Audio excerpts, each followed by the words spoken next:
আসসালামু আলাইকুম দর্শক বন্ধুরা, কেমন আছেন সবাই? আশা করি সকলেই অনেক ভালো আছেন। বন্ধুরা, মোবাইল ডাটা পরিষেবা বা ইন্টারনেট বন্ধ থাকার কারণে কিন্তু বাংলালিংক সবাইকে 1 জিবি করে একদম ফ্রি ইন্টারনেট দিয়েছে। তো এই 1 জিবি আপনারা পেয়েছেন কিনা এটা কীভাবে চেক করবেন?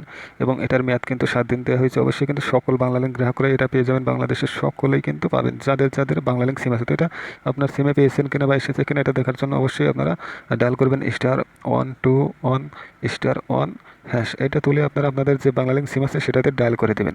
তো বন্ধুরা দেখুন, আমি ডায়াল করে দিলাম। ডায়াল করে দেওয়ার সাথে সাথে আপনারা কিন্তু দেখতে পারবেন এখানে 1 জিবি ফ্রি দেওয়া হয়েছে। তো বন্ধুরা, আপনাদের যত বাংলালিংক সিম আছে প্রত্যেকটা সিমেই কিন্তু এটা পেয়ে যাবেন, কারণ এটা কিন্তু আপনাদের ইন্টারনেট সেবা বন্ধ থাকার কারণে মানুষ অনেকটা নেট চালাতে পারেনি বা নেট ব্যবহার করতে পারেনি, তার ক্ষতিপূরণ হিসেবে দেওয়া হয়েছে, যে যাতে সকলেই খুশি থাকে এবং নেট ব্যবহার করে। তো আশা করি বুঝতে পেরেছেন, এই কোডটা ডায়াল করলে কিন্তু সকল বাংলালিংক সিমে আপনারা দেখতে পাবেন 1 জিবি করে বাংলালিংক থেকে ফ্রি দেওয়া হয়েছে। তো ভালো থাকবেন, সাবস্ক্রাইব করবেন, ধন্যবাদ।